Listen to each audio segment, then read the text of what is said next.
All right, so today we're going to be talking about imperialism. Imperialism is the process where richer, more modern countries try to take over weaker, underdeveloped countries, and there's a few reasons why. We'll get to that in a second. There's going to be 3 questions I want you guys to answer in the video today. The first one is going to be, I want you to look at this picture. You guys have it in the PowerPoint that I attached on Classroom, but I want you to look at the cartoon and answer these 2 questions. So the video is going to continue. You can stop it, look at it, analyze it, do what you need to do, but we're going to continue. So why would richer, more modern countries take over weaker, underdeveloped countries? Well, there's a few reasons why.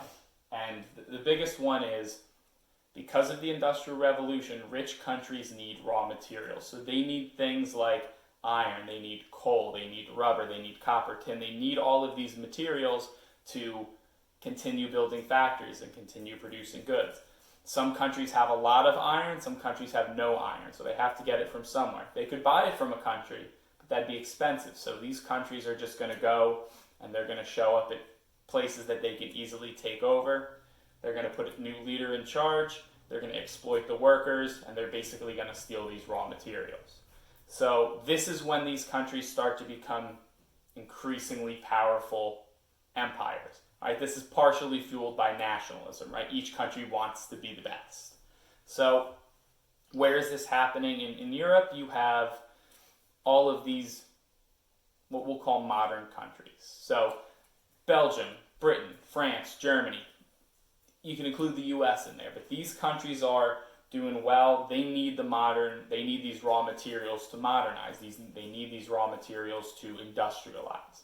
So the countries on the left here, the imperial countries, are going to show up to these imperialized countries, often rural, poor countries, what we'd call third world countries today. A lot of them being in South America, parts of Asia, parts of the Middle East, but the best example would probably be Africa.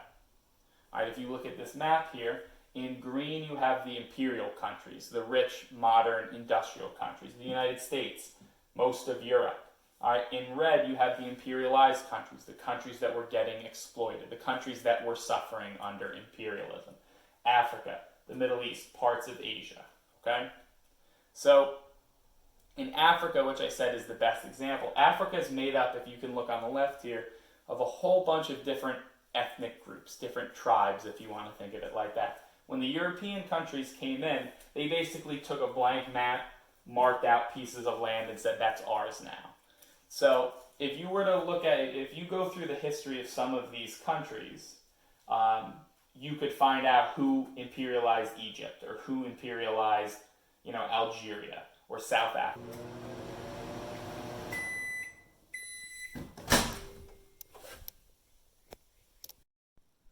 For the second question, I want you to answer, give me an example of a European country that imperialized another country. So I want you to give me the country that took over another country. I want you to talk about why, and I want you to give me an example of, some of the negative stuff that happened because of it.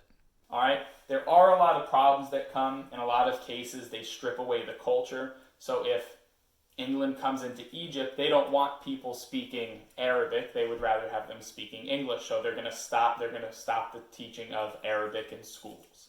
They're going to steal these resources from the countries, basically stealing money out of their pocket. There's going to be a whole bunch of inequality. Again, if we use Britain and Egypt, the British are going to treat the Egyptians horribly, whereas British citizens in Egypt, they get all the benefits. They can do basically whatever they want.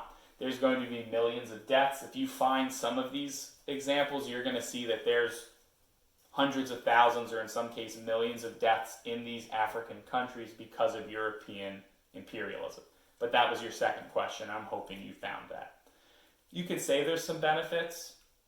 If England comes into Egypt and imperializes it, they're going to improve some things. They're going to build roads because that helps the British. They're going to build hospitals, schools. They're going to build things that help the British in Egypt. You could say that's an improvement, but on the flip side, if you're an Egyptian citizen and you're sick, or your son or your kid is sick, you probably can't bring them to the English hospital because it's only for British people in Egypt.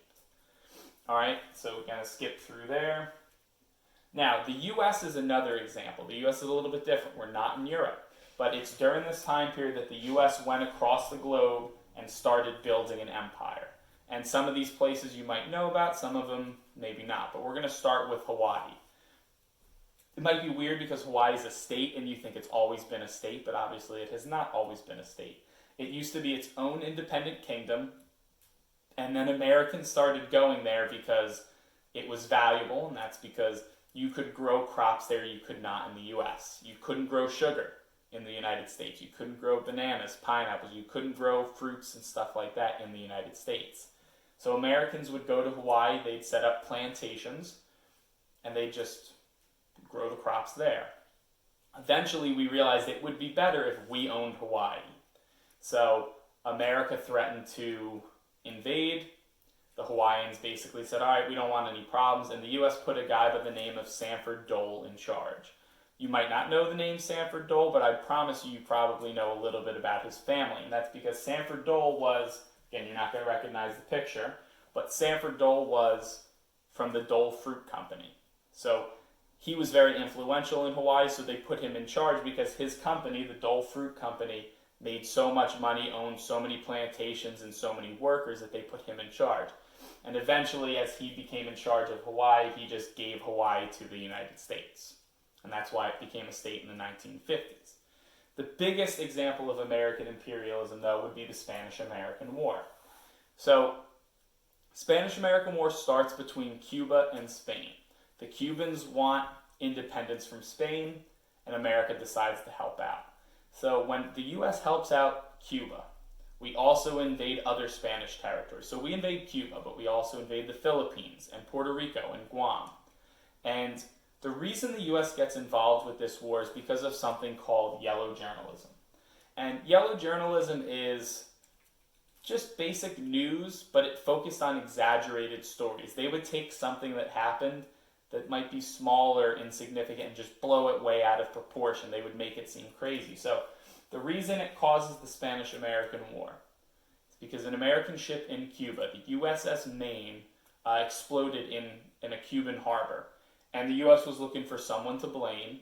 So the newspaper started to blame Spain, even though Spain probably had nothing to do with it.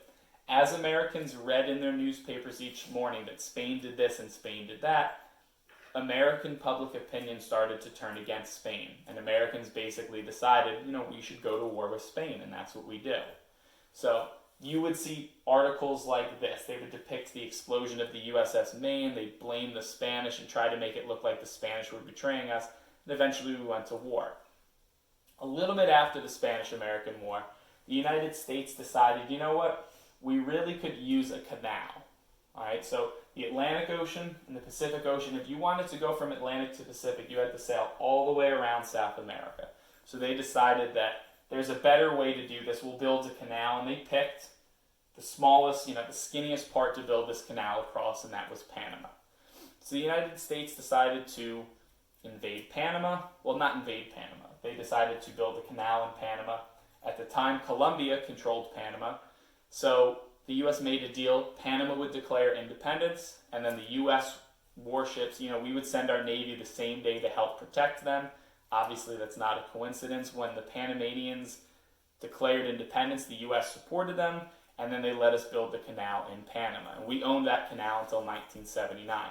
Panama Canal took a number of years to build. It killed thousands of workers.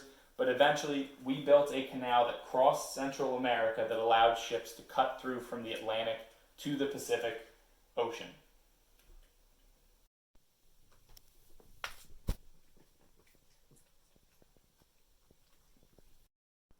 For the third question, I want you guys to give me countries that the U.S. imperialized.